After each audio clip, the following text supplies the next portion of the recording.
Bonjour à tous, bienvenue dans cette nouvelle heure du conte. Moi, c'est Julien.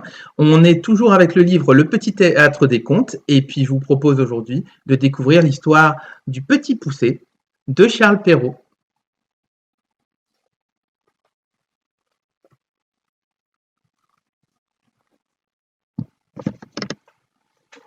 Il était une fois, tout au fond des bois, une vieille cabane où vivait une famille très pauvre. Un bûcheron, sa femme et leurs 7 garçons. Le plus jeune, pas plus haut qu'un pouce, était si petit que l'on l'appelait le Petit Poucet. On le croyait bête, moche et fragile. Mais attendez d'en savoir plus. Une nuit, caché sous le tabouret, il entendit son père se lamenter. Hélas, nous n'avons plus une pièce pour leur acheter à manger. Sa mère pleurait sans savoir que faire. Le bûcheron prit alors une décision terrible. Demain, nous les abandonnerons dans la forêt. Le Petit Poucet atterré eut une idée. Il sortit de la maison et courut sous la lune pour ramasser des petits cailloux blancs qu'il mit précieusement dans ses poches. Au matin, toute la famille partit dans les bois. Le Petit Poucet marchait le dernier, en semant ses cailloux tout au long du chemin. Au plus profond de la forêt, les parents quittèrent le sentier et s'enfuirent discrètement, laissant derrière eux leurs enfants. Quand les garçons s'en rendirent compte, ce fut la panique. Où sont papa et maman? Demanda Pierre, le plus grand. Au secours! Nous sommes perdus! Qu'allons-nous devenir maintenant? Tous les enfants pleuraient? Non, pas le Petit Poucet. Ne vous inquiétez pas, je vais vous sortir de là. Regardez, j'ai déposé des petits cailloux blancs tout au long du chemin. Il suffit de les suivre pour rentrer chez nous. Et grâce à leur petit frère, ils regagnèrent la maison, comme dans un jeu de piste.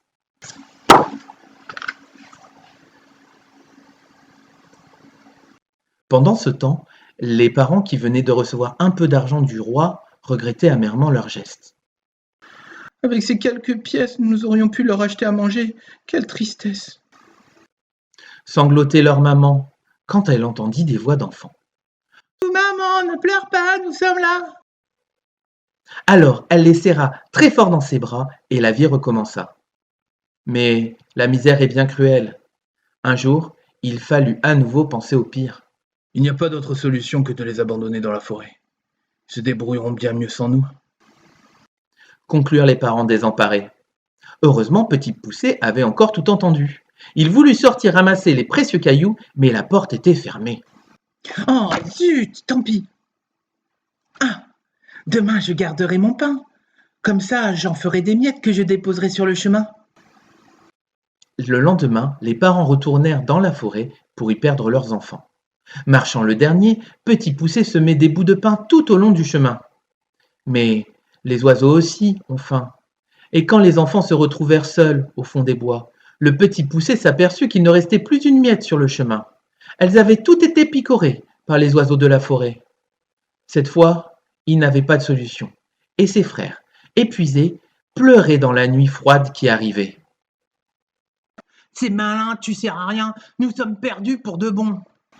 Ils étaient désespérés. Petit Poucet aussi ressentait de la peur dans son ventre. Mais cette peur lui donna du courage, et il monta tout en haut d'un grand arbre pour y voir plus clair. Regardez là-bas, il y a une maison avec de la lumière. Allons-y, mes frères.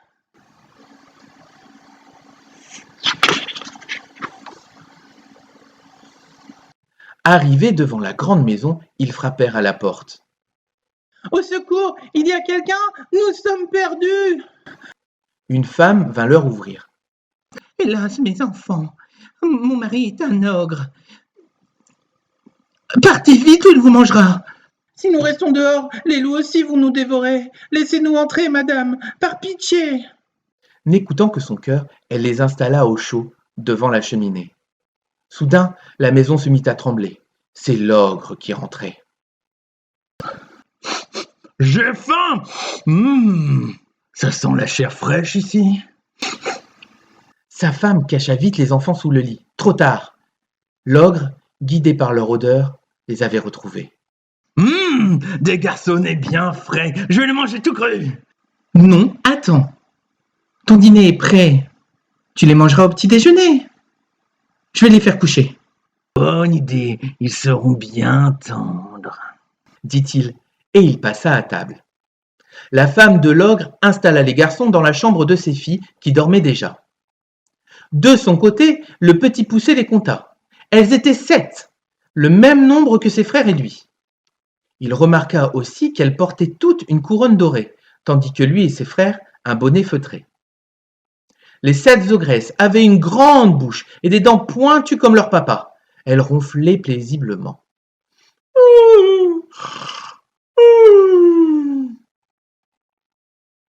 Il eut une idée. Sans faire de bruit, il échangea les couronnes des filles contre les bonnets des garçons, puis retourna vite se coucher. Pendant la nuit, l'ogre, qui avait encore faim, monta dans la chambre des enfants avec son couteau. Sans faire de bruit, l'ogre marcha à tâtons vers les lits. Mais en touchant la tête des garçons, il se piqua les doigts. Zut, je me suis trompé, ce sont les couronnes de mes princesses, j'allais faire une bêtise. Il se dirigea vers l'autre lit et s'assura que les enfants portaient bien un bonnet. Mais au moment d'attaquer, une de ses filles se réveilla et poussa un cri. L'alerte était donnée. Le petit poucet réveilla ses frères au plus vite. Vite, il faut nous dépêcher. Passons par la fenêtre avant qu'ils ne reviennent. L'ogre était bien trop gros pour passer par la fenêtre. Les 7 garçons coururent de toute leur force jusqu'au bout de la nuit. Au petit matin, ils tombèrent de fatigue sous un gros rocher et s'endormirent. Quand l'ogre s'aperçut de son erreur, il était déjà trop tard. Fou de rage, il enfila ses bottes de 7 lieues pour partir à la recherche des garçons. Les bottes étaient magiques.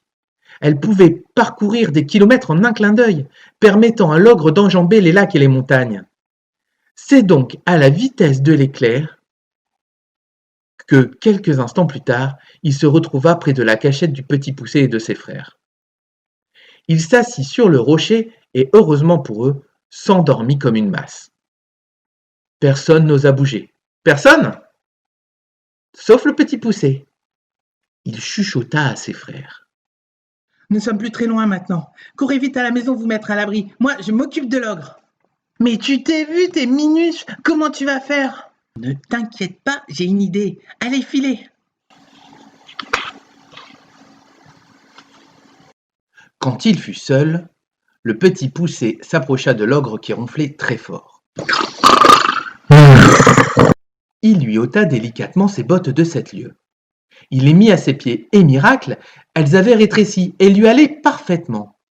Grâce à ses bottes, il courut si vite jusqu'à la maison de l'ogre qu'il sembla voler. Devant la porte, il vit la femme qui s'inquiétait. Il lui dit : « Madame, votre mari a été kidnappé. Il demande une rançon pour le libérer. Donnez-moi vite tout votre or et votre argent, sinon ils le tueront. »« Qu'est-ce qui me prouve que tu dis vrai ?» répondit-elle. « Regardez, je porte les bottes de 7 lieues. Il me les a prêtées pour prouver ma bonne foi. » Convaincue, la femme lui donna tout son argent. Le petit poucet était riche à présent. Il était tout heureux de rentrer chez lui pour offrir une belle vie à ses parents. Voici comment un petit garçon, minuscule, et que l'on croyait insignifiant, apporta du bonheur à toute sa famille, et pour très longtemps. Voilà, c'était l'histoire du petit poucet. J'espère que ça vous a plu. J'espère aussi que vous n'avez pas trop peur de l'ogre. Et sachez une chose, même si vous êtes tout petit, vous pouvez faire de grandes choses. Voilà, au revoir à tous.